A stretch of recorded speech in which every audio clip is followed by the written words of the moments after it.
বান্দা গুনাহ করে ফেলেছ, অন্যায় করে ফেলেছ, পাপ করে ফেলেছ, জিনা করে ফেলেছ, পাহাড় সম পরিমাণ গুনাহ করে ফেলছ, সাগরের ফানা পরিমাণ গুনাহ করে ফেলছ।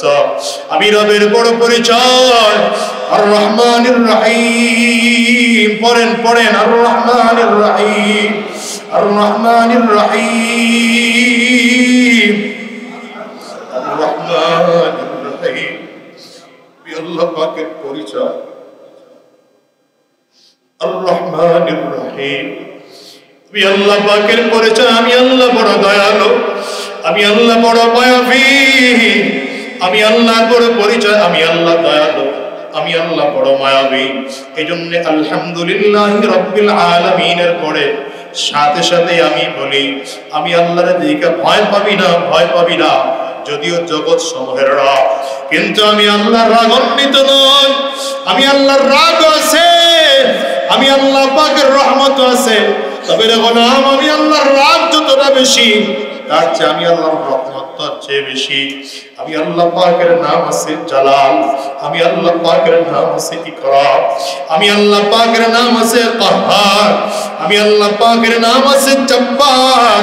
কিন্তু আমি আল্লাহ তাআলা বান্দার মায়ায় পড়া আমি নিজের নাম রাখছি রহমান, নিজের নাম রেখেছি রহিম, আমি আল্লাহ নিজের নাম রেখেছি সত্তার, আমি আল্লাহ নিজের নাম রেখেছি গফফার। কেন নাম রেখেছেন আল্লাহ গফফার? বান্দা গুনাহ করবে আর আমি আল্লাহর কাছে মাফ চাইবে, জিনা করবে আমি আল্লাহর কাছে মাফ চাইবে, বান্দা গুনাহ করবে আমি আল্লাহর কাছে মাফ চাইবে। বান্দা যখন আমি আল্লাহর কাছে হাত তুলে বান্দা কান্না করে, এই চোখ দিয়ে পানিগুলো টপ টপ করে করে করে করে বান্দার পড়তে থাকে। বান্দার চোখের পানি নাকের ডগায় আসার আগে আগে আমি আল্লাহ বান্দার গুনাহগুলো মাফ করে দিতে তৈয়ার। আমি আল্লাহ বান্দারে ফিরিয়ে দিতে পারি না, আমি আল্লাহ বান্দারে ফিরিয়ে দিতে পারি না। কারণ আমি আল্লাহ বান্দাকে গুনাহগার হিসাবে দেখার জন্য আমি আল্লাহ বান্দারে তৈরি করি নাই, জাহান্নামী বানানোর জন্য আমি আল্লাহ বান্দারে তৈয়ার করি নাই। আমি আল্লাহ বান্দারে তৈয়ার করেছি জান্নাত দেওয়ার জন্য। আমি আল্লাহর কাছে বান্দা বড় মায়ার, আমি আল্লাহর কাছে বান্দা বড় দয়ার, আমি আল্লাহর কাছে বান্দা বড় মহাব্বতের। আমি আল্লাহ এই জন্য নিজের নাম রেখেছি সত্তার। কারণ বান্দা যেই পরিমাণ গুনাহ করে, যদি ওর গুনাহ ওর স্ত্রী যাই না ফালাইতো, লাঠি মেরে ঘর থেকে বের করে দিত। আমাদের জীবনের গুনাহগুলো যদি আমার মা আর বাবা জানতো, এমনও তো হাজার গুনাহ আছে আমার মা বাবাও জানে না, আমার স্ত্রীও জানে না, আমার সন্তান আমার গুনাহ জানে না, আমার ড্রাইভারও আমার গুনাহগুলো জানে না, আমার গুনাহগুলো দুনিয়ার কেউ জানে না, কেউ জানে না, কেউ জানে না। আমার আল্লাহ তাআলা এমন করে কেন রাখছে? আল্লাহ তাআলা বলেন, রে গোলাম, আমি আল্লাহ না বড় দয়াবান, আমি আল্লাহ না বড় মায়াবী। যদি তোর গুনাহগুলো তোর বাবা মা জেনে যায়, লাঠি মেরে ঘর থেকে বের করে দিবে। যদি তোর স্ত্রী জেনে যায়, তোর সংসার ছেড়ে চলে যাবে। সন্তানরা যদি তোর গুনাহ সম্পর্কে জানে, সন্তান তোরে ঘর থেকে বের করে দিবে। তোর পিএস তোর কাছে থাকবে না। এ গোলাম রে, আমি আল্লাহ এই জন্য তোর গুনাহ গোপন করে রাখতে চাই। আমি আল্লাহ এই জন্য নিজের নাম রেখেছি সত্তার। আমি আল্লাহ তোর গুনাহগুলো গোপন করে রাখছি। এই বান্দা গুনাহ গোপন করে রাখছি, এ পর্যন্ত শেষ নয়। এই গুনাহ কেউ জানে না, কেউ জানে না। তবে বান্দারে, এই গুনাহটা যদি আমি আল্লাহর কাছে হাত তুলে মাফ চাইতে পারো, আমি আল্লাহ জিনার গুনাহ মাফ করতে তৈয়ার, আমি আল্লাহ অন্যায় করা মাফ করতে তৈয়ার, নামাজ পড়ো নাই এই গুনাহ মাফ করতে তৈয়ার, রোজা রাখো নাই এই গুনাহ মাফ করতে তৈয়ার, অন্যায় করেছে এই গুনাহ মাফ করতে তৈয়ার। হায় রে, দুনিয়ার যত পাপ করেছে এই গুনাহ মাফ করতে তৈয়ার। হায় রে, তুই আমি আল্লাহ পাকের সাথে বেঈমানি করে করে অন্যায় করো, আর আমি তোরে রহমতের দিকে ডাকি। এই জন্য নাম রেখেছি রহমান, এই জন্য নাম রেখেছি রহিম। বান্দা, তুই শুধু অন্যায় করবি, মাফ চাইবি, আমি আল্লাহ জিন্দেগির গুনাহ মাফ করে দেব। আরে দুনিয়ায় তো তোমার আমার নাম কত খারাপ নামে ডাকে। চুরি করলে মানুষ চোর কয়ে ডাক দেয়, ডাকাতি করলে মানুষ ডাকাতি বলে ডাক দেয়, নামাজ না পড়লে বেনামাজি কয়ে ডাক দেয়। হায় রে, আমার মালিক কয় না না, আমি আল্লাহ জান্নাতে আমি কাউরে নাফরমানি করে ডাক দেব না। আমি আল্লাহ তাআলা আমার গোলামদেরকে বেনামাজি করে ডাক দেব না। হাজারো মানুষের সামনে ওরে লজ্জায় পালাবো না। ওরে আমি আল্লাহ তাআলা জিনাকার করে ডাক দেব না। বান্দা যদি জিনা করে তওবা করে পালায়, নামাজ না পড়েও তওবা করে পালায়, যদি অন্যায় করার পরও তওবা করে পালায়, আমি আল্লাহ ওরে ডাক দেব, ফাদখুলি ফি ইবাদি ওয়াদখুলি জান্নতি। আমি আল্লাহ ওরে বান্দা কয়ে ডাক দেবে, তুই জিনাকার না, তুই আমার বান্দা, তুই আমার গোলাম, তোরে মহব্বত করা আমি আল্লাহ পাকের বড় কাজ, তোরে মাফ করে দাও আমি আল্লাহ পাকের বড় কাজ, তোরে জান্নাত দাও আমি আল্লাহ পাকের বড় কাজ। এই জন্য মানুষ ভালো করে বুঝে, আমার আল্লাহ এই দুনিয়ায় কারোর জন্য জাহান্নাম বানান নাই, কিন্তু প্রত্যেকের জন্য আল্লাহ জান্নাতে একটা বাড়ি বরাদ্দ করে রাখছে। সাবধান সাবধান, আল্লাহ পাকের এই বরাদ্দকৃত বাড়ির মালিক যে কেউ হতে পারে না। আমার মালিক নিজেই বলেন, ইন্নাল্লাযীনা আমানু ওয়া আমিলুস সালিহাত লাহুম জান্নাতুন তাজরি মিন তাহতিহাল আনহার। আমি আমার আল্লাহ বলেন, দুইটা আমল যেই মানুষটা করতে পারে আমি আল্লাহ তারে জান্নাত দিয়ে দেব। দুইটা কাজ, এক নম্বর ঈমান, দ্বিতীয় নম্বর নেক আমল। দুইটা গুণ অর্জন করতে পারলে আমার আল্লাহ সেই বান্দারে জান্নাত দিয়ে দেয়। আয় মুসলমান, এই জন্য বলি, নামাজ পড়ো না, আজকের থেকে নামাজ পড়া নিয়ত করো। রোজা রাখো নাই রে গোলাম, আজকের থেকে রোজা রাখার নিয়ত করো। হারাম রাস্তায় চলেছো, আজকের থেকে আর হারাম রাস্তায় চলবে না, ওয়াদা করো। আর মালিকের কাছে কান্না করো, মালিকের কাছে কান্না করো, আর বলো, আল্লাহ আমার চেয়ে বড় গুনাহগার এই জমিনের মধ্যে আর কেউ নাই, আমার চেয়ে বদমাশ এই জমিনে আর কেউ নাই, আমার চেয়ে নাফরমান এই জমিনের মধ্যে আর কেউ নাই। এই যুবক, হাতের দিকে তাকায় দেখো, এই হাত দিয়ে কত গুনাহ করছি। চোখের দিকে তাকায় দেখো, চোখ দিয়ে কত অন্যায় করেছি। হায়রে জবানটার দিকে তাকিয়ে দেখো, জবান দিয়ে কত অন্যায় করেছি। ও মুসলমান, একটা একটা করে অন্ধ প্রত্যঙ্গের গুনাহগুলো যদি হিসাব করা হয়, আমলের পাল্লার মধ্যে দেওয়া হয়, আল্লাহর কসম, মালিকের কাছ থেকে মাফ পাওয়ার আশা দুনিয়ার কেউ করতে পারে না। এজন্য আমার মালিক কত কুদরত, কত রহমত দেয়।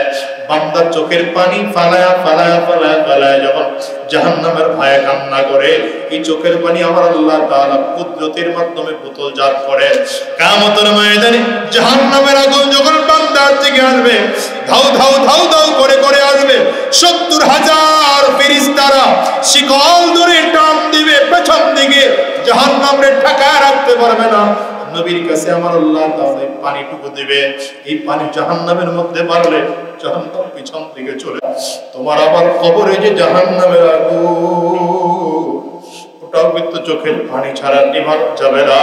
চোখের পানি ফেলাইয়া ফেলাইয়া মালিকের কাছে কান্না করো, আর বলো আল্লাহ, আর জোরে চিল্লায়া বলো আল্লাহ, চিল্লা ডাক দাও আল্লাহ, আমার চেয়ে বড় গুনাহগার এই জমিনের মধ্যে আর কেউ নাই, আমার চেয়ে কম ভক্ত এই জমিনের মধ্যে আর কেউ নাই, আমার চেয়ে বড় জালেম এই জমিনের মধ্যে আর কেউ নাই, আমার চেয়ে খারাপ মানুষ এই জমিনের মধ্যে আর কেউ নাই, আমার চেয়ে বদমাশ এই জমিনের মধ্যে আর কেউ নাই, আমার চেয়ে বড় খারাপ এই জমিনের মধ্যে আর কেউ নাই, আমার চেয়ে গুনাহগার এই জমিনের মধ্যে আর কেউ নাই। আমি আমার নামাজ দিয়ে জান্নাত পাওয়ার আশা করতে পারি না, রোজা হজ যাকাত দিয়ে আমার জান্নাতের আশা করতে পারি না। আমি এখন আমার মালিকের রহমতের আশায় বেঁচে আছি। আমার মালিক যদি দয়া করে মায়া করে আমার জান্নাত দেয়, আমার আর কিচ্ছু লাগবে না। আমার কাম হবে আমার মালিককে খুশি করা। অমিয়া চোখের পানি ফালায়া ফালায়া ফালায়া ফালায়া আমার মালিকের কাছে মাফ চাওয়া লাগবে। কান্না না আসলেও কান্নার ভান ধরো, ডানে আর বামে তাকাও, তাকাইয়া দেখো কার চোখে পানি, ওই মানুষটার দিকে হাতটা বাড়াও, আর মালিকের কাছে কাঁদো, আল্লাহ আমার চেয়ে বড় বেঈমান তোমার জমিনে আর কেউ নাই, আমার চেয়ে নাফরমান এই জমিনে আর কেউ নাই, আমার চেয়ে খারাপ বান্দা এই জমিনে আর কেউ নাই, আমার চেয়ে বড় জালিম এই জমিনে আর কেউ নাই। আমি আমার কবরের দিকে তাকাইলে দেখি জাহান্নামের আযাব। আমার কবরটা জান্নাতের টুকরা হওয়ার কোনো কায়দা আমি পাই না। আমার কবরটা বুঝি বড় বড় সাপ এসে আমার কবরটা ভরে আছে, বড় বড় বিচ্ছু বুঝি আমার কবরে এসে বসে আছে। আল্লাহ, আমি তোমার রহমত চাই, তোমার দয়া চাই, তোমার মায়া চাই, তোমার মহব্বত চাই, তোমার ভালোবাসা চাই গো আল্লাহ। এই মজলিসে উলামায়ে কেরাম আছে, এই মজলিসে তালিবুল ইলমরা আছে, এই মজলিসে হাফেজ কোরআন আছে, এই মজলিসের মধ্যে দাঁড়িয়ে পাকা মুরব্বি বান্দারা আছে, এই মজলিসে কত যুবকরা আছে, এই মজলিসে কত নিষ্পাপ মাসুম বাচ্চারা আছে। কার হাত আমার মালিকের দরবারে পছন্দ হয় জানি না, যার কান্না তোমার দরবারে পছন্দ হয়, ওই মানুষের কান্নার ওসিলা করে আমাদের জিন্দেগির গুনাহ মাফ করে দাও। কারণ আমাদের দিল বড় শক্ত হয়ে গেছে, চোখ দিয়ে পানিও বের হয় না। আল্লাহ, আমরা ওয়াদা করলাম আর খারাপ রাস্তায় চলবো না, হারাম রাস্তায় চলবো না, জিনার রাস্তায় চলবো না, শয়তানি রাস্তায় চলবো না। আয় আল্লাহ, নামাজ ছাড়বো না, রোজা ছাড়বো না, হজ আর ছাড়বো না। আয় আল্লাহ, তোমার রাস্তা ছাড়া হারাম রাস্তায় চলবো না। আল্লাহ, তুমি কবুল করে নাও, কবুল করে নাও, কবুল করে নাও।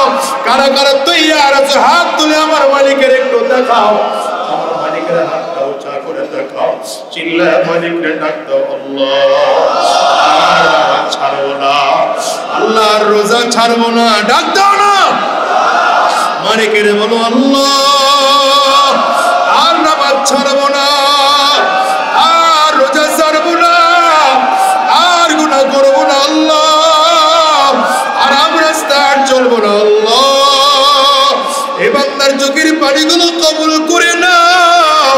আয় আল্লাহ, আমাদেরকে কবুল করে নাও, আমাদেরকে গুনাহগার বলে তাড়াইয়া দিও না, নাফরমান বলে তাড়াইয়া দিও না। আল্লাহ, আমাদেরকে দিনদার বলে কবুল করে নাও, আমাদেরকে দিনদার বলে কবুল করে নাও। আল্লাহ, তুমি কবুল করো, বলো আমিন। তো আল্লাহ একজন আছেন, কুদরত দেখে বিশ্বাস করলাম, আল্লাহরে দেখি নাই। জান্নাত আছে, কোরআনে শুনে বিশ্বাস করলাম। জাহান্নাম আছে, কোরআনে শুনে বিশ্বাস করলাম। এটার নাম হলো ঈমান বিল গায়ব। তো আল্লাহ তাআলা আপনাকে আমাকে যে দুনিয়ার সব কিছু দেখার সুযোগ দিয়েছে, কিন্তু আল্লাহকে চর্মচক্ষু দিয়ে দুনিয়ার জীবনে দেখার সুযোগ দেন নাই, এটাও আল্লাহ পাকের দয়া। এটাও কার দয়া? আল্লাহ। আবার কিয়ামতের ময়দানে বান্দা আল্লাহকে দেখতে পাবে, বান্দা আল্লাহকে দেখতে পাবে, সচক্ষে দেখবে। কেমন ভাবে দেখবে? আকাশের 14 তারিখের চাঁদ যেমন স্পষ্ট দেখা যায়, জান্নাতি মানুষগুলো জান্নাতের মধ্যে আল্লাহ তাআলাকে ওরকম দেখতে পাবে। এই যে আল্লাহ তাআলাকে দেখবে, এটাও হবে আরেক নিয়ামত। জোরে বলেন সুবহানাল্লাহ। এখানে না দেখা আল্লাহ পাকের এক নিয়ামত, ওখানে দেখা আল্লাহ পাকের আরেক নিয়ামত।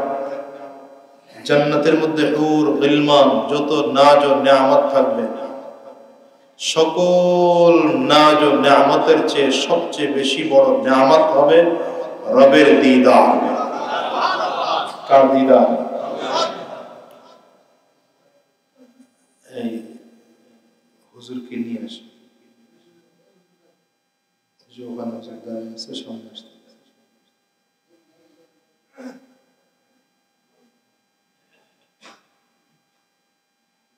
সামনে নিয়ে আসে। আচ্ছা,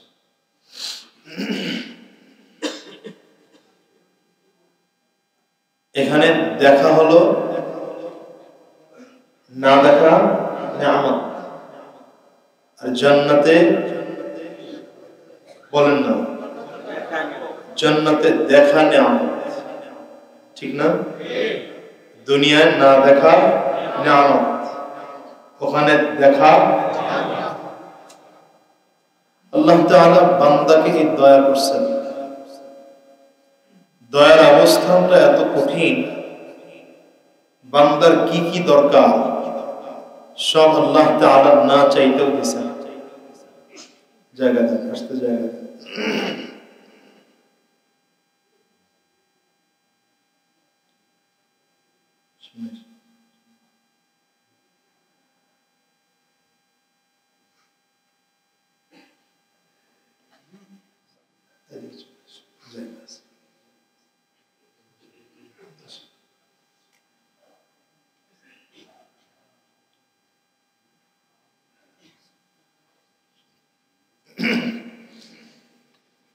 এখানে দেখা হলো না দেখা নিয়ামত।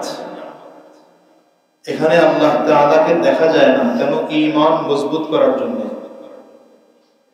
দুনিয়াতে আল্লাহকে দেখা যায় না কেন? ঈমান মজবুত করার জন্য। আর আখিরাতে আল্লাহ তাআলাকে দেখা যাবে বান্দার চাহিদা পূর্ণ করার জন্য। প্রশ্ন হতে পারে যে আল্লাহ তাআলাকে তো না দেখেই বিশ্বাস করছি, আমরা তো আল্লাহকে দেখে বিশ্বাস করি না দেখেই বিশ্বাস করছি। জান্নাতে গিয়া আল্লাহকে দেখার কি আছে? না দেখলে হয় না? এর উত্তর দুইটা। একটা উত্তর হলো দুনিয়াতে আল্লাহকে দেখি নাই কিন্তু ইবাদত করছি। ইবাদত করছি তো তারে পাওয়ার জন্য। কি দুনিয়াতে আল্লাহকে দেখি নাই কিন্তু নামাজ পড়েছি, রোজা কথা বলেন, হজ করেছি, যাকাত দিয়েছি, কোরআন অনুযায়ী নিজের জীবন চালিয়েছি। কেন? আরে বলেন তো, কাকে পাওয়ার জন্য? দুনিয়াতে বসে তারে পাইলাম না, দুনিয়াতে বসে তার কুদরতি চেহারাটা দেখলাম না। যদি মৃত্যুর পরেও তার চেহারা না দেখা যায় তাইলে ইবাদত করলাম কেন? এই জন্য বান্দার দিলের সবচেয়ে বড় চাহিদাই হলো আল্লাহ কিছু দাও আর না দাও তোমার দিদার দিও। দুনিয়াতে কিছু দাও আর না দাও, আখিরাতে কিছু দাও আর না দাও তো তোমার। এই জন্য কোন কোন নবী আল্লাহ পাকের আশিক এমনও আছে, বলে আল্লাহ যদি জান্নাতে গিয়ে তোমার দিদার না হয় তাহলে আমার সেই জান্নাতও দরকার নেই। আমার যদি এমন হয় যে জাহান্নামে গেলেও তোমারে পাওয়া যায়, এটা তো সিস্টেম না, কিন্তু তবুও যদি এমন হয় জাহান্নামে গেলেও তোমার দিদার হয় তো আমি জাহান্নামই চাই। কেন? তোমারে দেখতে চাই। কারণ দুনিয়াতে এমন কিছু আল্লাহর বান্দা আছে যারা কিয়ামতের ময়দানেও আল্লাহকে খুঁজবে। আল্লাহকে বলেন না, আল্লাহকে খুঁজবে। এরা হাসর, মিজান, পুলসিরাত, জান্নাত, জাহান্নামের খবর থাকবে না। এরা দুনিয়াতে বসে আল্লাহকে খুঁজেছে, জান্নাতেও আল্লাহকে খুঁজবে, কিয়ামতের দিনেও আল্লাহকে খুঁজবে। হাদিসে আসছে আল্লাহ তাআলা যখন বিচার কার্য চালাবেন তখন একদল মানুষ পুরো ময়দানে দৌড়াবে আর চিল্লাবে, পুরো ময়দানে দৌড়াবে আর চিল্লাবে। চিল্লাইয়া চিল্লাইয়া হায়রান আর পেরেশান হয়ে বিশ্রাম নেওয়ার জন্য আল্লাহ পাকের আরশের পায়ায় টেক লাগায় বসবে। আল্লাহ তাআলা বিচারের এক ফাঁকে ফেরেশতাদেরকে জিজ্ঞাসা করবেন, এতক্ষণ যেগুলো দৌড়াইতেছিল আর চিল্লাইতেছিল ওরা কই? ফেরেশতারা বলবেন, আল্লাহ এগুলো তো এখন আপনার আরশের পায়ের নিচে বসে আছে। আল্লাহ জানেন কিন্তু কই আছেন, তারপরেও জিজ্ঞাসা করেন। রবের কাছে শুনতে ভালো লাগে। আল্লাহ বলবেন, করে ডাকো। ডাকা হবে। পর্দার আড়াল থেকে আল্লাহ জিজ্ঞাসা করবেন, তোরা দৌড়াইতেছিলি আর চিল্লাইতেছিলি কেন? দৌড়াইতেছ আর চিল্লাইতেছিলি কেন? বান্দাগুলো উত্তর দিবে, আল্লাহ তোমার দেখার জন্য দৌড়াইছি আর চিল্লাইছি। কারণ দুনিয়াতে যোহরের ফজরের আযান শুনছি, ঘুম ভেঙেছি, ঠান্ডা পানি দিয়ে ওযু করেছি, মসজিদে গিয়েছি তোমারে পাওয়ার জন্য, পাই নাই। যোহরে আবারও গিয়েছি, পাই নাই। আসরে আবারও গিয়েছি, পাই নাই। মাগরিবে আবারও মসজিদে গিয়েছি, পাই নাই। এশায় আবারও গিয়েছি, পাই নাই। আল্লাহ ওয়ালাদের দরবারে গেছি, পাই নাই। ওলামায়ে কেরামদের দরবারে গেছি, পাই নাই। কত কত কত জায়গায় গিয়েছি, পাই নাই। রাত্রিবেলা তাহাজ্জুদ নামাজে দাঁড়িয়েছি, তাও তো তোমারে পাই নাই। তোমারে কোথায় গেলে পাওয়া যায়? আজকে হাসরের ময়দানে আসলাম, এখানেও তোমারে পাইলাম না। এটা হয় কেমন করে? আল্লাহ তোমার দিদার চাই। দেখেন, এদের আর কোনো চাহিদাই নেই, চাহিদা হলো আল্লাহকে দেখা। তো আল্লাহ তাআলা তার কুদরতি রহমতি দায়িত্বে যে ফেরেশতারা থাকবে, পর্দার দায়িত্বে, এদেরকে বলবেন পর্দা সরাও, আমি দিদার দেব। এই দুনিয়ার একদল মানুষ, এই মানুষগুলো ইবাদত করতেছি আমরা কারে পাওয়ার জন্য? এক নম্বর তো রবকে পাওয়ার জন্য ইবাদত করলাম, কষ্ট করলাম, হালাল রাস্তায় চললাম, হারাম চললাম না, দুনিয়ার গুনাহ থেকে বেঁচেছিলাম। এই চোখটারে হাজার গুনাহ থেকে বাঁচায় রাখছি, রবকে দেখবো এই জন্য। হ্যাঁ, পরনারীর দিকে তাকাই নেই, ঘুষির দিকে তাকাই নেই, সুদের দিকে তাকাই নেই, হারামের দিকে তাকাই নেই। চোখটাকে হেফাজত করে রাখছি, জানো আমার মৃত্যুর সাথে সাথে রব দেখা যায়। তো রবকেই যদি দেখতে না পারলাম, তো এটারে হেফাজত করে লাভ কি? দ্বিতীয় হলো, জান্নাতে যত নিয়ামত আছে, যত নিয়ামত আছে, জান্নাতের হুর আছে, গলমান আছে। জান্নাতের নিয়ামত বলতে গেলে শেষ হবে না। জান্নাতের নিয়ামত বলতে গেলে, জান্নাতের একটা ইট হবে স্বর্ণের। এটা দুনিয়ার এই স্বর্ণ না, জান্নাতি লাল রঙের স্বর্ণ, যেটার দিকে তাকাইলে চোখের জ্যোতি বেড়ে যায়। একটা ইট হবে স্বর্ণের, আর একটা মণি মুক্তা, আর একটা ইট জবরদস্ত পাথরের, আর একটা ইট ইয়াকুত পাথরের। আল্লাহ তাআলা এই জান্নাতটা কেমন করে বানিয়েছেন? নবীজি বলেন, লা আইনুন রাআত ওয়ালা উযুনুন সামিআত ওয়ালা খাতারা আলা কলবি বাশার। জান্নাতের নাজ ও নিয়ামত আল্লাহ এত সুন্দর করে ডেকোরেশন করেছেন, এত সুন্দর করে সাজিয়েছেন, এত সুন্দর করে ডিজাইন করেছেন, এত চমৎকার ভাবে তৈরি করা হয়েছে, পৃথিবীর কোন চোখ ওই নাজ ও নিয়ামত ডেকোরেশন দেখেইনি। ওয়ালা উযুনুন সামিআত, কোন কান শুনে নাই। ওয়ালা খাতারা আলা কলবি বাশার, জান্নাত ওইটা কোন মানুষ অন্তর দিয়ে কল্পনাও করতে পারে না। এই যত নিয়ামত আছে, সবচেয়ে উত্তম নিয়ামত হবে রবের দিদার। কার দিদার? আল্লাহ পাকের দিদার। এজন্য বান্দা যখন আল্লাহ তাআলাকে দেখতে পাবে, জান্নাত জাহান্নাম আযাব গজবের খবরই নেই, আল্লাহ পাকের কুদরতি চেহারার দিকে তাকিয়ে থাকবে এক নজরে ৭০,০০০ বছর। ৭০,০০০ বছর পর্যন্ত চোখের পলকই ফেলবে। আল্লাহ আমাদের নসিব করুন, সবাই বলেন জোরে বলেন। দুনিয়াতে আল্লাহকে না দেখা আল্লাহ পাকের রহমত, কেন? ঈমান মজবুত করানোর জন্য। আর আখিরাতে আল্লাহকে দেখা আল্লাহর রহমত, বান্দার দিলের তামান্না পূরণ করার জন্য, ঠিক না? এই দুনিয়ার যত আছে সব আল্লাহ পাকের দয়া। আল্লাহ পাকের দয়া ছাড়া বান্দা বাঁচতেও পারে না, কথাও বলতে পারে না।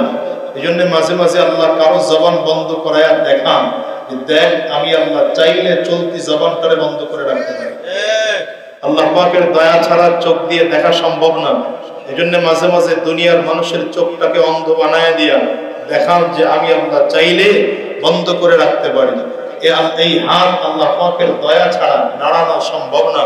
এই জন্য আল্লাহ তাআলা মাঝে মাঝে হাতের শক্তি নষ্ট করে, প্যারালাইজড করে আল্লাহ দেখান যে আমি আল্লাহ চাইলে এটাও পারি। পা চলে না, পা প্যারালাইজড করে আল্লাহ মাঝে মাঝে বুঝান যে এই পাটাও চলে, আমি আল্লাহর রহমত ছাড়া চলে না। বান্দার একটা মুহূর্ত আল্লাহ পাকের দয়া ছাড়া চলতেই পারে না, একটা মুহূর্ত পারে না। এই জন্য হাদিসে আসছে, কিয়ামতের ময়দানে আল্লাহ তাআলা জান্নাতীকেও ডাক দেবেন, জাহান্নামীকেও ডাক দেবেন। একজন জান্নাতি, একজন জাহান্নামী। কোন জাহান্নামী? এটা বেঈমান জাহান্নামী না, ইমানদার জাহান্নামী। ইমানদার জাহান্নামী হয় কি করে? মুমিনে ফাসিক যারা ঈমান আনছে কিন্তু গুনাহ করেছে, এদের জান্নাত না জাহান্নাম? শুরুতে জাহান্নাম, শাস্তি ভোগ করার পরে জান্নাত পাবে। তো আল্লাহ তাআলা একজনকে ডাক দেবেন, এদিকে আসো, তুমি যেই পরিমাণ অন্যায় করেছো, যেই পরিমাণ গুনাহ করেছো, এই গুনাহের কারণে তো জাহান্নাম ছাড়া উপায় নেই। কথা বলেন, এই পরিমাণ গুনাহে তো জাহান্নাম ছাড়া উপায় নেই, যাও জান্নাতের দিকে যাও। তো দৌড়াইতেছে দুইটা, হাদিসে আসছে একজন তো দিছে দৌড়, তো দৌড় আর পিছন দিকে ফিরে তাকায়, দৌড় দিছে তো দিছে আর পিছন দিকে ফিরে তাকায় না। আর একজন দৌড়ায় তো একটু থামে, আবার পিছন দিকে তাকায়, আবার দৌড়ায় তো আবার পিছন দিকে তাকায়, আবার একটু থামে। আল্লাহ তাআলা কিছুক্ষণ পরে দুইটারে ডাকবে, ফেরেশতা ডেকে নিয়ে আসছে। আল্লাহ বলবেন, কিরে তোরা দুইটা, একজন দৌড়াইতে বললাম তো দিছস দৌড়, তোর সাহস পাই কি করে জাহান্নামে যাওয়ার? জাহান্নাম কারে বলে চিনো? আল্লাহর কাছে দাঁড়ায় বলবে, আল্লাহ জানি, জাহান্নামের আযাব কত জানি, কত কষ্ট জানি, তারপরেও দৌড় দিছি কেন? দুনিয়াতে যে অন্যায় করছি এর কারণে জাহান্নাম। আজকে তোমার যদি তোমার সাথে অন্যায় করি তাহলে না জানি কত বড় জাহান্নামে যাওয়া লাগে, ওই ভয়ে দৌড় দিছি যে না বড়টাই দরকার নাই, এটাই থাকুক। আর একটারে বলবে, তুই যে দৌড়াইছিস আর পিছন দিকে তাকাইছিস, ব্যাপার কি? তুই বলবে, আল্লাহ আমি তো দৌড়াইছি কিন্তু মনে মনে তো চিন্তাও করছি তুমি না রহমান। আমি তো দৌড় দিছি কিন্তু মনে মনে চিন্তা করছি তুমি না কোরআনে বলছো রাহিম, তুমি না সূরাতুল ফাতিহায় তোমার পরিচয় দিয়েছো আর রহমানুর রহিম, তুমি না বিসমিল্লাহর মধ্যে পরিচয় দিয়েছো আর রহমানুর রহিম, তুমি না কোরআনের কত জায়গায় বলছো ইন্নাহু হুয়াত তাওয়াবুর রহিম, তুমি না কোরআনে বলছো আর রহমান আল্লামাল কোরআন, তোমার রহমানের দাম আছে, তোমার তো একটা নাম আছে রহিম। হতে পারে তুমি একটু মায়া কইরা আমার ডাক দিতে পারো, ডাক দাও কিনা, এজন্য পিছন দিকে তাকাইছি, আর তোমার হুকুম মানার জন্য সামনের দিকে দৌড়াইছি। আল্লাহ তাকায়া দেখবেন একজনের মধ্যে ভয়, আরেকজনের মাঝে আশা।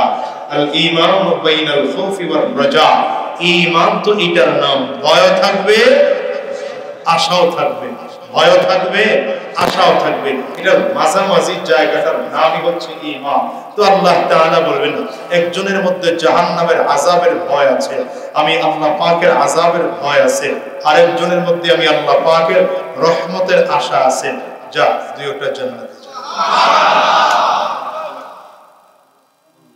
হযরত ওমর ফারুক রাদিয়াল্লাহু আনহু বলেন যে কিয়ামতের ময়দানে আল্লাহ তাআলা যদি বলেন সব মানুষ জাহান্নামী, একজন জান্নাতি, হযরত ওমর কয় আমার মনের এটা আশা জাগে যে হতে পারে আমি এই মানুষটা হতেও পারি। আবার যদি আল্লাহ তাআলা কিয়ামতের ময়দানে বলেন সব জান্নাতি, একজন জাহান্নামী, হযরত ওমর বলেন আমার ভয় হয় যে সেই মানুষটাও আমি হতে পারি। এজন্য আল্লাহ পাকের দয়া মায়া মহাব্বত ছাড়া জান্নাতে যাওয়া যাবে না। কথা বলেন। এখন বলবেন যে আল্লাহ পাকের দয়া দিয়ে যদি জান্নাত যাওয়া লাগে, ইবাদত দিয়ে যদি জান্নাত পাওয়া না যায়, তাইলে ইবাদত তো করাটা লাগবে না, খালি দয়া দিয়ে জান্নাতে যাবে। মনে রাখবেন ভালো করে, ইবাদত জান্নাত পাওয়ার জন্য না, নামাজ জান্নাত পাওয়ার জন্য না, রোজা জান্নাত পাওয়ার জন্য না, হজ জান্নাত পাওয়ার জন্য না। এটার মূল কারণ হলো এটা আল্লাহকে খুশি করার জন্য। নামাজ আল্লাহকে খুশি করার জন্য, রোজা আল্লাহকে খুশি করার জন্য, হজ আল্লাহকে খুশি করার জন্য। যদি আল্লাহ খুশি হন তো আল্লাহ আমাদের দয়া এমনিই করবেন, কারণ নামাজের বাহাদুরি দিয়ে কেউ জান্নাতে যেতে পারবে না।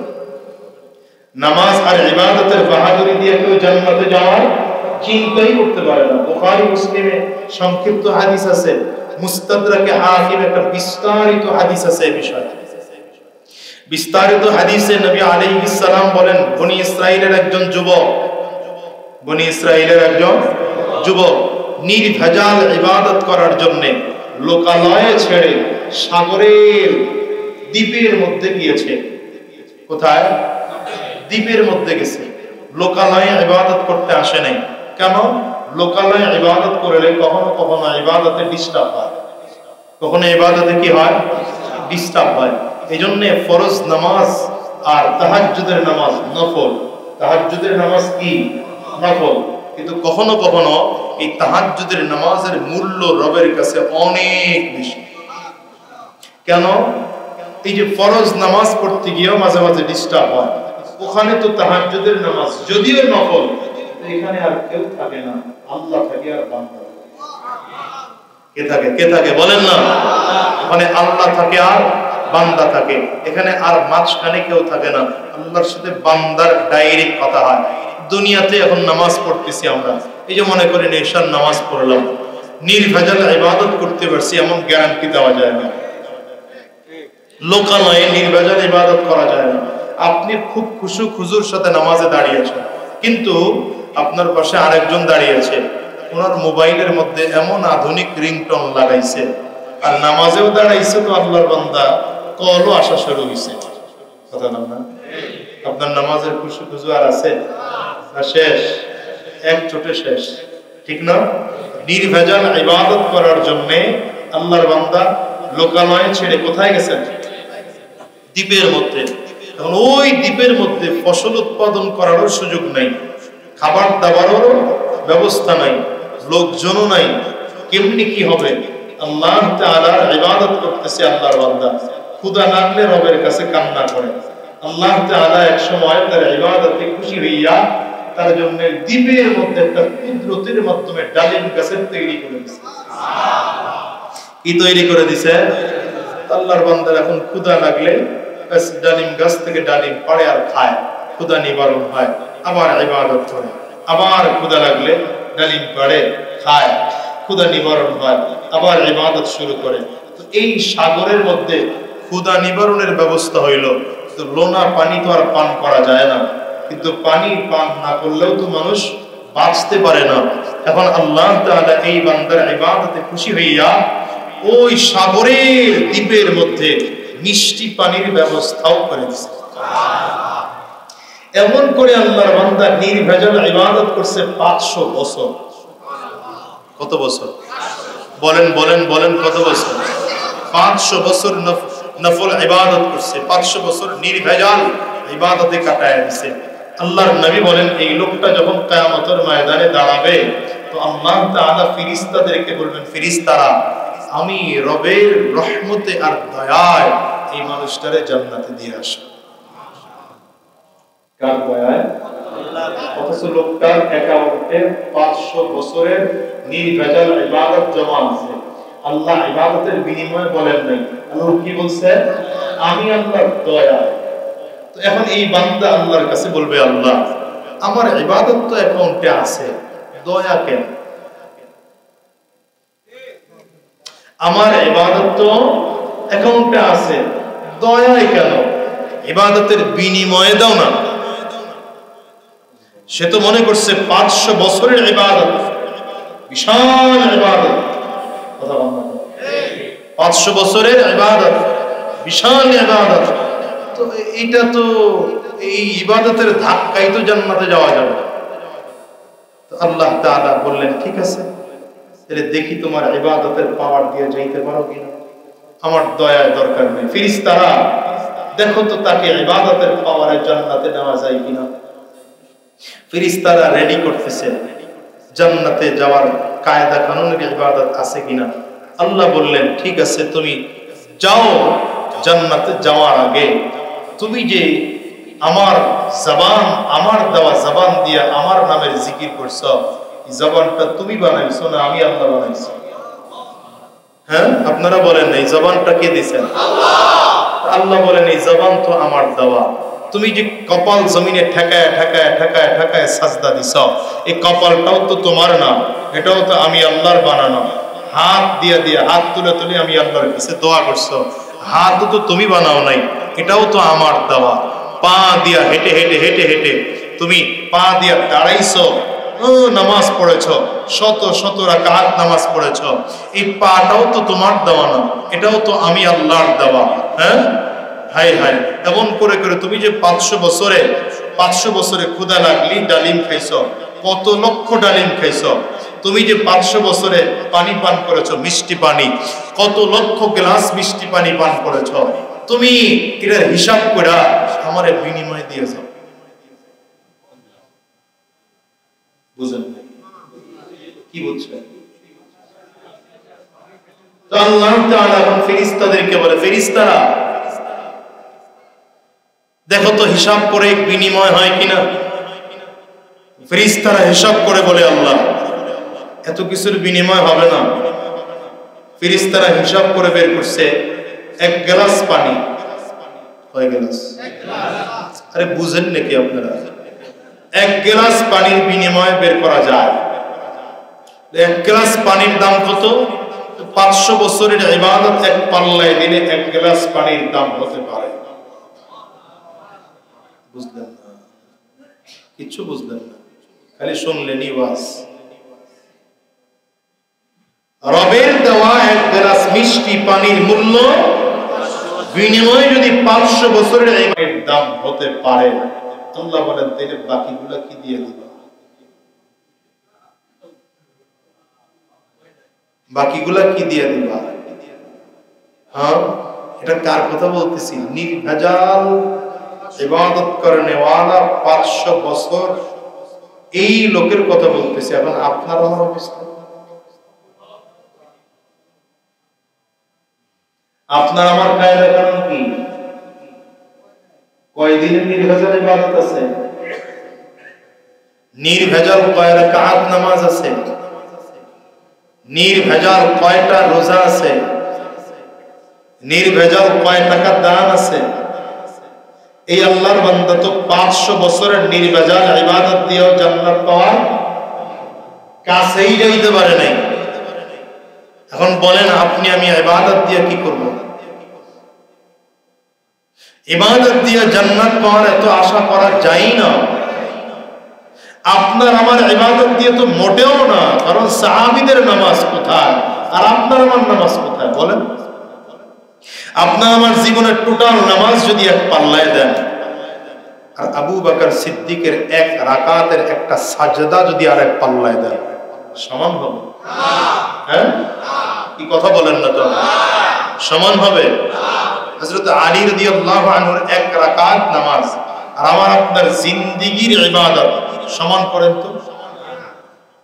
যুদ্ধের ময়দানে হযরত আলী রাদিয়াল্লাহু আনহু আহত হয়েছেন, পায়ের মধ্যে তীর ঢুকছে, তীর এত বেশি ঢুকছে যে টান দিলেই ব্যথা পান।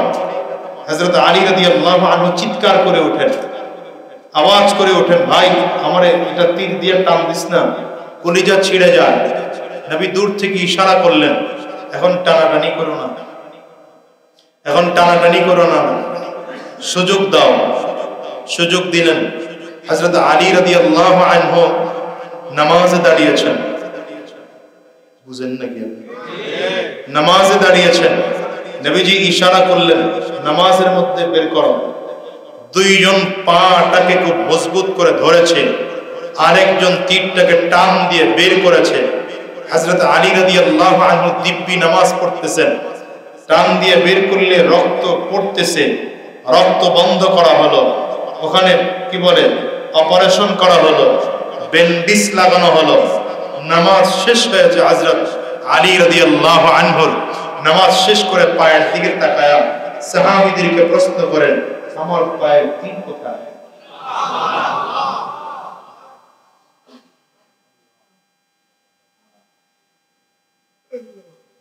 এটা হলো হযরত আলীর নামাজ। বলেন সেই নামাজের সাথে আপনার আমার তুলনা চলে? ওই নামাজ দিয়ে ইবাদত, ওই ইবাদত দিয়ে হযরত আলীর মতো মানুষ, ওই মানের ইবাদত দিয়ে হযরত ওমরের মতো মানুষ, ওই মানের ইবাদত দিয়ে হযরত আবু বকর সিদ্দিকের মতো মানুষ জান্নাত পাওয়ার আশা করতে পারে না, বরঞ্চ ভয়। এত ভয় যে হযরত ওমর রাদিয়াল্লাহু আনহুর কাঁদতে কাঁদতে গালের মধ্যে কালো দাগ পড়ছে। হযরত আলী রাদিয়াল্লাহু আনহু যখন যাইতেন কান্নাহু তাল্লুন, কবরের সামনে দাঁড়ালে এমন ভাবে কাঁদতেন, দাড়ি ভিজে ভিজে পানি পড়তো, মনে হয় যেন হালকা বৃষ্টি পড়তেছে। হলো তাদের অবস্থা। আপনার আমার অবস্থা কি বলেন তো? আপনি আমি কোন আশায় নামাজ ছেড়ে বসে আছি? তারা এই পরিমাণ ইবাদত করার পরেও জান্নাত লাভের আশা করে না। আর আপনি আমি নামাজই পড়ি না, রোজাই রাখি না, দিনের রাস্তায় চলি না, আল্লাহ পাকের রহমত পাবো কোত্থেকে? কিন্তু আমার মালিক তো বান্দার জন্য দয়াবান, আমার মালিক তো বান্দার জন্য দয়াবান। এই জন্য আমার আল্লাহ পাকের এক নাম রহমান, আমার আল্লাহ পাকের এক নাম রহিম। বলেন বলেন, আল্লাহর এক নাম কি? আর এক নাম কি? আমার আল্লাহ পাকের এক নাম সত্তার, আল্লাহ পাকের এক নাম গফফার, আমার আল্লাহ পাকের এক নাম জব্বার, আমার আল্লাহ পাকের এক নাম কাহ্হার। আল্লাহ কোরআনুল কারীমে কাহ্হার নামটা যতবার বলেছেন তার চেয়ে বহু গুণ বেশি বলেছেন সত্তার, তার চেয়ে বেশি বলেছেন রহমান, তার চেয়ে বেশি বলেছেন রহিম, তার চেয়ে বেশি বলেছেন গফফার, তার চেয়ে বেশি বলেছেন সত্তার। কেন? বান্দা তোমার ইবাদত দিয়ে আমি আল্লাহর কাছে মাফ পাওয়ার আশা করতে পারো না, ইবাদত চালাইতে থাকো চালাইতে থাকো চালাইতে থাকো, গুনাহ তো হয়ে যেতেই পারে। যদি গুনাহ হয়েই যায় আমি আল্লাহ তোমার মাফ করব, তুমি হাত তুলে কান্না করবা, আমি তোমার জিন্দেগির গুনাহ মাফ করে দেব। এই জন্য আমি আল্লাহ নিজে নিজের নাম রাখছি সত্তার, নিজের নাম রাখছি গফফার, মাফ করে দেব, গুনাহ গোপন করে রাখবো, গুনাহ গোপন করে রাখবো, কেউ জানবে না। এই জন্য বান্দা সূরাতুল ফাতিহায় আল্লাহ নিজের পরিচয় দিতে গিয়ে নিজে কয় আলহামদুলিল্লাহি রাব্বিল আলামিন। এরপরের আয়াত পড়েন, সবাই মিলে পড়েন, সবাই মিলে পড়েন। আর রহমানির রহিম, আর রহমানির রহিম, আর রহমানির রহিম। পড়েন না, কয়েকবার পড়েন। আর রহমানির রহিম, আর রহমানির রহিম, আর রহমানির রহিম। বিসমিল্লাহ শিখাইতে গিয়ে আমার আল্লাহ তাআলা বলেন বিসমিল্লাহির রহমানির রহিম। আল্লাহ নিজের পরিচয় নিজে দিচ্ছেন। আমি আল্লাহ পাকের পরিচয় কি বললাম? তো আল্লাহর পরিচয় নিজেই দিচ্ছেন। আমি আল্লাহর পরিচয়, প্রথম পরিচয় নাও, আমি আল্লাহ হলাম রহমান। আমি আল্লাহর পরিচয় নাও, আমি আল্লাহ হলাম রহিম। আমি আল্লাহ অত্যন্ত দয়ালু, আমি আল্লাহ অত্যন্ত মায়াবী। আমি আল্লাহ অত্যন্ত দয়ালু, আমি আল্লাহ অত্যন্ত মায়াবী। কুরআনুল কারীমে সূরাতুল ফাতিহার মধ্যে আল্লাহ তাআলা আগে পরিচয় দেন নাই মালিক ইয়াউমিদ্দিন, এরপরে বলেন নাই আর রহমানির রহিম, বরঞ্চ আল্লাহ নিজের পরিচয় দেয় আর রহমানির রহিম, মালিক ইয়াউমিদ্দিন। ও দুনিয়ার মানুষ, এমপি সাহেব তোমার মসজিদের মধ্যে আসলো, আগে পরিচয় করায় দিলাম এটা আমার এমপি সাহেব। এরপরে পরিচয় করাও উনি বড় দানবীর, এরপরে পরিচয় করাও তিনি বড় দিনদার, এরপরে পরিচয় করাও তিনি বড় নামাজি। আবার আল্লাহ বলেন না না, আমি আল্লাহ পাকের তো একটা পরিচয় আছে। তুমি কমিশনার দায়িত্ব পালন করো, তুমি এমপি বড় বড় বাহাদুরি দেখাও, প্রধানমন্ত্রী বাহাদুরি দেখাও, বাদশাহ বড় বাহাদুরি দেখাও, আমি আল্লাহ তো কিয়ামত দিবসের বাদশাহ। আল্লাহ কোন দিবসের বাদশাহ? আওয়াজ করে বলে মালিক ইয়াউমিদ্দিন। আল্লাহ বলেন আমিও তো কিয়ামত দিবসের বাদশাহ। তাইলে আল্লাহ পাকের প্রথম পরিচয় হওয়ার দরকার ছিল। আল্লাহ হলেন আমার কিয়ামতের দিবসের বাদশাহ, তাইলে মালিক ইয়াউমিদ্দিন আগের আয়াত হওয়ার দরকার ছিল। আর রহমানির রহিম তো পরের আয়াত হওয়ার দরকার ছিল, কারণ আল্লাহ পাকের সবচেয়ে বড় পরিচয় আল্লাহ হলেন কিয়ামত দিবসের বাদশা। কোন কিয়ামত দিবস? যে কিয়ামত দিবসে আপনার আমার বাদশাহী চলবে না, আপনার আমার বড়ত্ব চলবে না, আপনার আমার বাহাদুরি চলবে না। কারণ মানুষগুলো কিয়ামতের ময়দানে যখন দাঁড়াবে, মানুষগুলো দাঁড়িয়ে দেখবে সূর্য মাথার উপরে দেখা যায়, মাথার মগজগুলো সূর্যের তাপে এমন করে টকবক টকবক করে ফুটতেছে, মনে হয় যেন ভাতের মারের মতো মানুষের মাথার মগজগুলো ফুটতেছে। মানুষগুলো কিয়ামতের ময়দানে যখন দাঁড়াবে, হাসরের ময়দানে দাঁড়াইলে জমিনটা হবে বড় তামাম। মানুষ তাকিয়ে দেখবে ডান দিক থেকেও জাহান্নামের আগুন, বাম দিকেও তাকিয়ে দেখবে জাহান্নামের আগুন, সামনের দিকেও তাকিয়ে দেখবে জাহান্নামের আগুন, পিছন দিকেও তাকিয়ে দেখবে জাহান্নামের আগুন। আমার মালিক ওই সময়ে এই মানুষগুলো যখন এই বিপদ দেখবে, মানুষের অবস্থা এত মারাত্মক, এত কঠিন হবে, এত গরম হবে, গরমের কারণে শরীর থেকে টপ টপ টপ টপ করে ঘাম ঝড়ায়া ঝরে ঝরে ঝরে নিচের দিকে পড়তে থাকবে। মানুষের এই শরীরে ঘামের কারণে কারো টাকনো গিরা পর্যন্ত ঘাম হবে, কারো হাঁটু পর্যন্ত ঘাম হবে, কারো কোমর পর্যন্ত ঘাম হবে, কারো বুক পর্যন্ত ঘাম হবে, কারো কান পর্যন্ত ঘাম হবে। কি আবার ঘামের সাগরের মধ্যে হাবুডুবু খাইতে থাকবে। মানুষগুলো বড় হয়রান আর পেরেশান হয়ে যাবে। কোথায় সম্পদের বাহাদুরি থাকবে না, টাকা পয়সার বাহাদুরি থাকবে না, সেদিন কারো ক্ষমতার দম্ভ থাকবে না। নিজে বাঁচি নিজে বাঁচি নিজে বাঁচি নিয়ে হয়রান আর পেরেশান হয়ে যাবে। ওই সময় আমার মালিক জালালিয়াত, জব্বারিয়াত আর কাহ্হারিয়াতের কণ্ঠে ডাক দেয়, লিমানিল মুলকুল ইয়াউম। আজকের দিনের বাদশাহী কার? মালিকের সামনে দাঁড়াইয়া বান্দা যে বলবে, আল্লাহ আজকের দিনের বাদশাহী তোমার, এই কথাটাও বান্দা বলার মতো সাহস রাখবে না। এই বান্দা মালিকের সামনে দাঁড়ায় কথাটাও বলতে পারবে না। আবার মালিক নিজেই বলবেন, লিল্লাহিল ওয়াহিদিল কাহ্হার। আজকের দিনের বাদশাহী আর কারণ নয়, আজকের দিনের ক্ষমতা একমাত্র আমি আল্লাহ। জবান খুলে আঙ্গুলটা উঁচা করে বলেন কার? কিয়ামতের ময়দানে বাদশাহী একমাত্র কার? আরো জোরে একমাত্র কার? আওয়াজ দিয়ে একমাত্র কার? যেদিন দুনিয়ার কারো ক্ষমতা থাকবে না, দুনিয়ার কারো টাকা থাকবে না, দুনিয়ার কারো সম্পদ থাকবে না, দুনিয়ার কারো বাহাদুরি চলবে না, সেই দিন ক্ষমতা চলবে কার? এই জোরে বলেন কার? আমার মালিক তো সেই দিনের বাদশা। তো আগেই তো সূরাতুল ফাতিহার মধ্যে আয়াতটা এমন হওয়ার দরকার ছিল, আলহামদুলিল্লাহি রাব্বিল আলামিন মালিক ইয়াউমিদ্দিন আর রহমানির রহিম।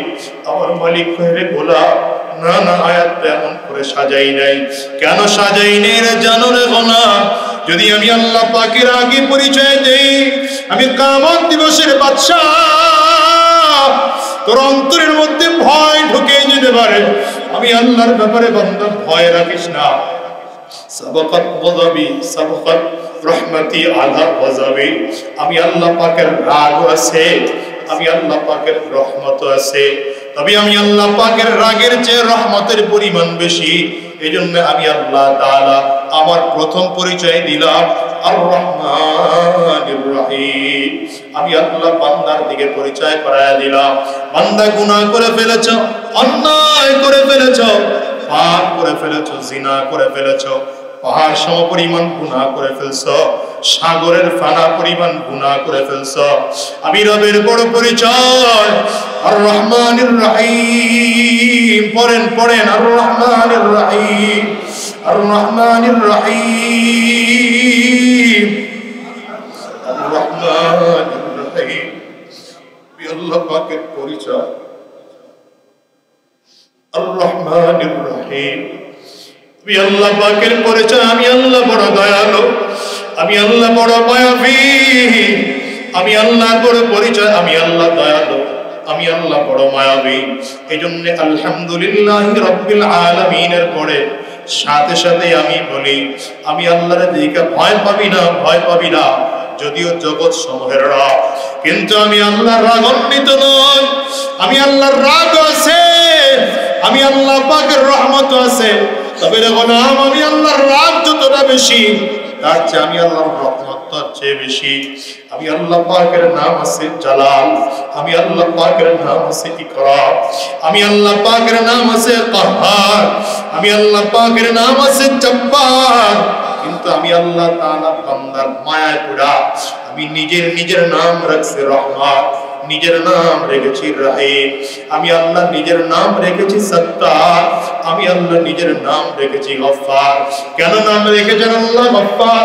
বান্দা গুনাহ করবে আর আমি আল্লাহর কাছে মাফ চাইবে, জিনা করবে আমি আল্লাহর কাছে মাফ চাইবে, বান্দা গুনাহ করবে আমি আল্লাহর কাছে মাফ চাইবে।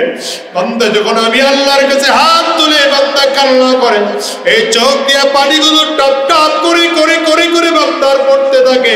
বান্দার চোখের পানি নাকের ডগায় আসার আগে আগে আমি আল্লাহ বান্দার গুনাহগুলো মাফ করে দিতে তৈয়ার।